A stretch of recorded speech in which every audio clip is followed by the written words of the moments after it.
Hi, and welcome to Wellness Wednesday. I am Dr. Emily Piassick. I'm the director here of the Counseling Center, and today we're going to talk about sleep. I bet a lot of you are pretty tired at this point in the semester, and maybe you're not getting as much sleep as you would like or would be healthy. And so today we're going to talk about sleep, the impact of sleep, and things that you can do to help yourself maybe increase the amount of sleep that you are getting on a daily basis. So let me tell you a little bit. So with sleep, I know you guys are balancing a ton of things all at once. You've got your academic, your course load, extracurriculars. You may be an athlete, you might be working, you're trying to balance socializing with friends. Maybe there's stuff going on with family or your relationship, and there just doesn't seem to be enough hours in the day to accomplish everything that needs to be done. So sleep is one of those first things that we go to and we sacrifice when we need more time. And what happens is that ends up negatively impacting us, okay? So the research says that college students, people between the ages of 18 and 25, including older than that, but the research I'm going to speak to is kind of in that age range, recommends that students between those ages get between 7 and 9 hours of sleep. Some of you might be laughing at that right now, like, yeah, I don't know about that, or yeah, I don't really think I need that kind of sleep. But that's what we know in order to be healthy. And we know that over half of college students are getting less than 7 hours of sleep. We know that's a reality, and at this point in this semester, there's definitely a lot less going on. Something that I found really fascinating that I had never really known about, the CDC says that if you stay awake for 18 hours, it can have the same effect on your body and your brain as a blood alcohol content of 0.05%. Okay, so we think about it in terms of alcohol. 0.05 is getting up there on how it's impacting your thinking, how it's impacting you physically.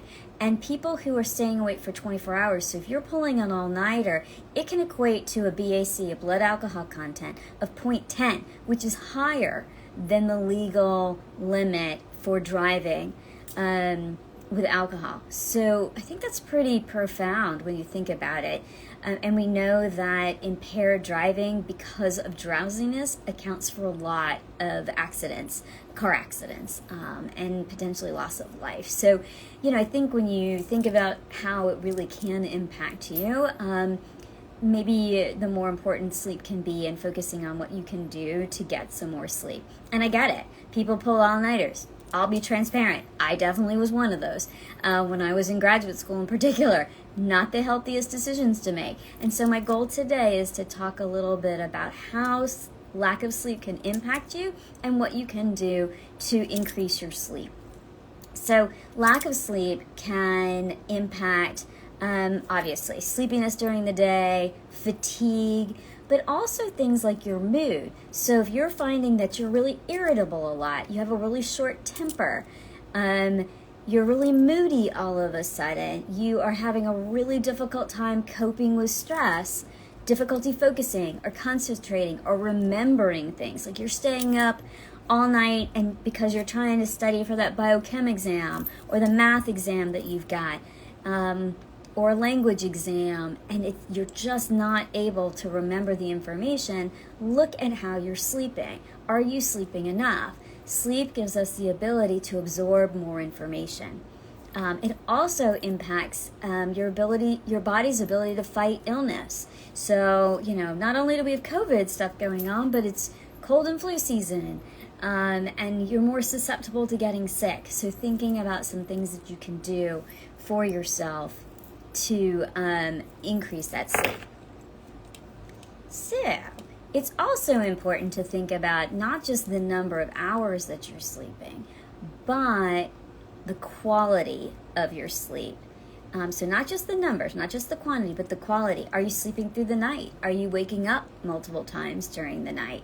Do you feel rested when you wake up in the morning? Those are really good questions to ask. Like, okay, I might be sleeping 7 hours, but I don't feel rested when I get up.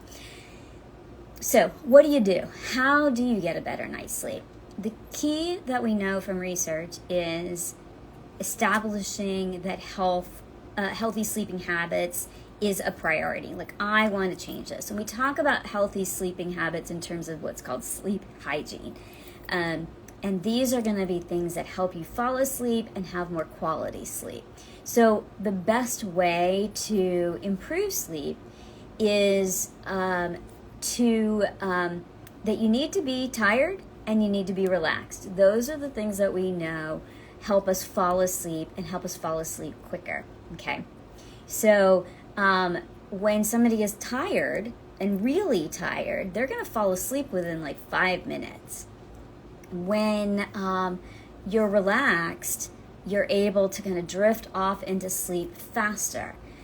But when you start to think about making yourself fall asleep, the less likely you're going to be able to fall asleep. So when you're laying in bed and you're like, okay, it's 1 o'clock in the morning, I need to fall asleep now, and you can't, because then it gets in your brain like, oh my gosh, I can't sleep, and oh my gosh, now it's 1:30, now what I'm going to do, right? So that's kind of like trying to force yourself to sleep, and it's not going to work. But letting yourself relax your body will then help you drift off to sleep more easily. So how do we do that? It's important to create kind of a bedtime routine where you're doing the same thing every night, and your body will start to get used to, oh, this is my sleep routine. I know what's happening. We do this for kids, for little kids in particular, all the time. We give them a warm bath. Obviously it's to help them get clean, but it's also to be very comforting and very soothing. We turn down the lights. We put them to bed, we read them a story, we might sing them a song, we talk in this kind of a voice. And again, what we're doing is we're helping the child unwind because they don't know how to do it. As adults, we think, okay, it's bedtime, get into bed, go to sleep. And that doesn't work. And so creating some kind of a routine that you do every night so that your body knows, all right, this is my unwind time. So it can be things like taking a warm shower, reading a book that's not too entertaining that you're going to stay up all night because you want to read it to the end, but it's also not a textbook because you don't want to be associating falling asleep with reading and studying for your school stuff. It may be that you drink some sleepy time tea, which is like a celestial seasonings tea that they have at the grocery store that has peppermint and chamomile. It's very soothing and very comforting to help, again, kind of put you in that mindset of, all right, this is bedtime. You might want to do a relaxation exercise. We have some of those stored on our Instagram account, so you want to look at those, or look at our website for CAPS and look under resources for sleeping. There's more information, as well as relaxation exercises that you may do that just help you get into that mindset of relaxing. Other things to think about. So with the bedtime routine, it's doing that 30 minutes, 60 minutes ahead of when you want to go to sleep so that you're kind of unwinding before you go to bed.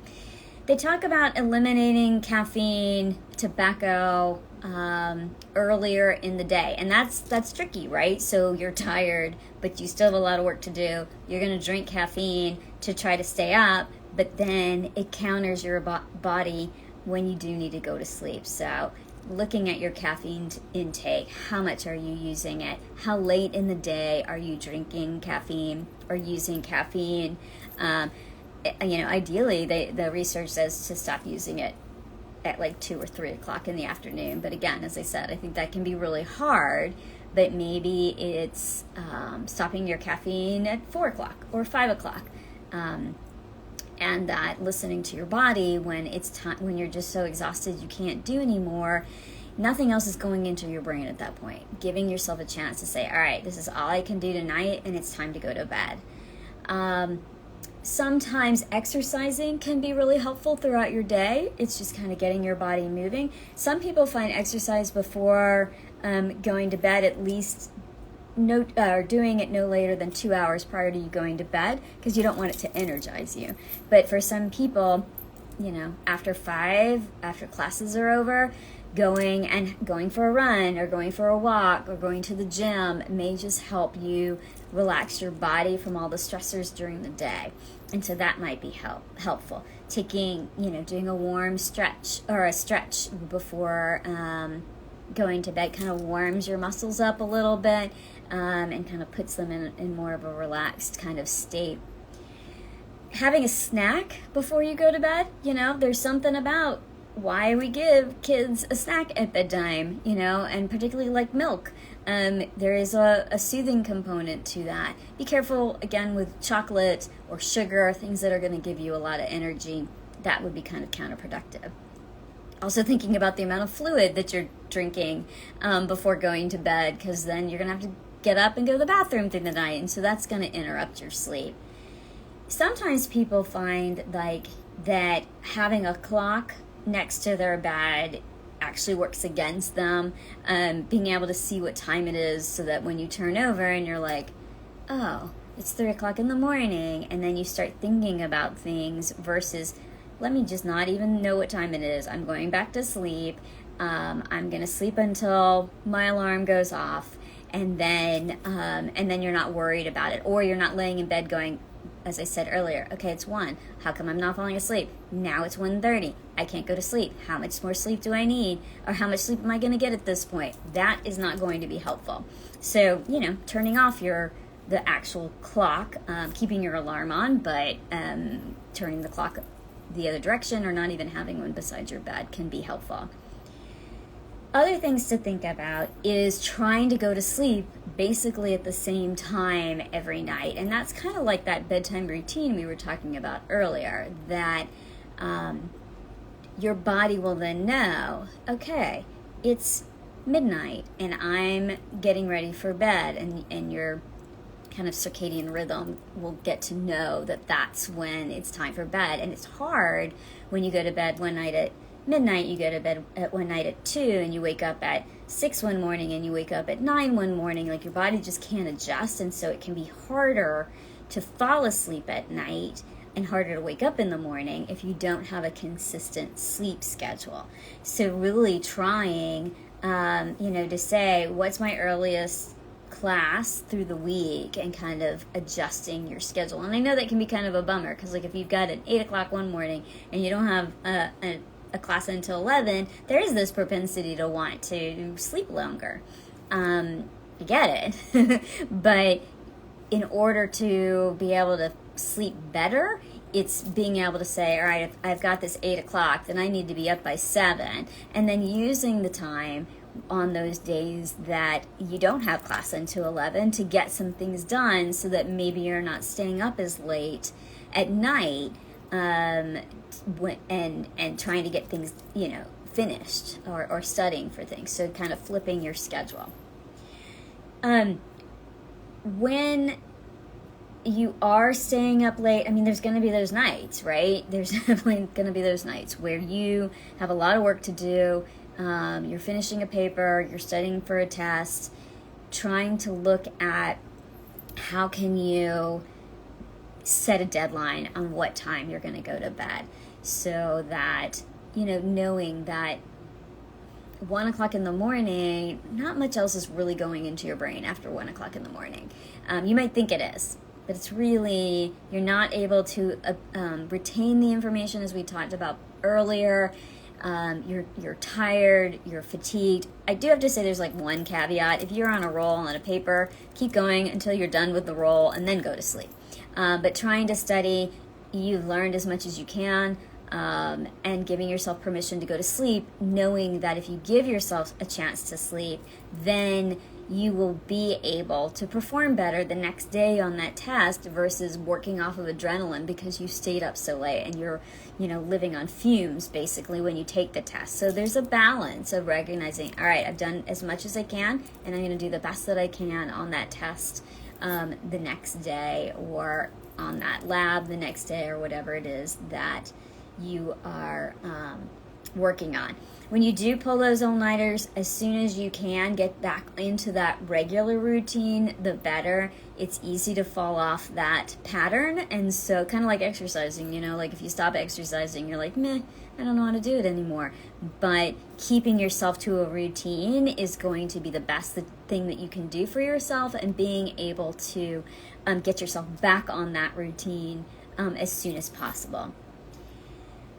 So the other thing I think happens a lot with people with sleep, and this is the last thing we'll talk about, is, when you're laying in bed and all of a sudden that's when your brain takes off, right? You start thinking about things that have happened during your day, an argument that you might have had, the work that you've got to do, upcoming Thanksgiving break, kind of you name it. All of a sudden, like, you haven't thought about it all day, you lay down for bed and like your brain just takes off. Giving yourself a think time, right? So I'm going to say for the next 20 minutes, I'm going to think about this, but in 20 minutes, I'm turning it off. And being able to say, all right, I've given myself my think time. I have it again tomorrow night, but right now it's time for bed. Some people can do it like that. Some people find it helpful to journal it out, write all your thoughts out, like dump it out of your brain, close the journal, say to yourself, all right, it's there, it's in my journal. Tomorrow, I don't need it'll be there tomorrow. I don't need to think about it now.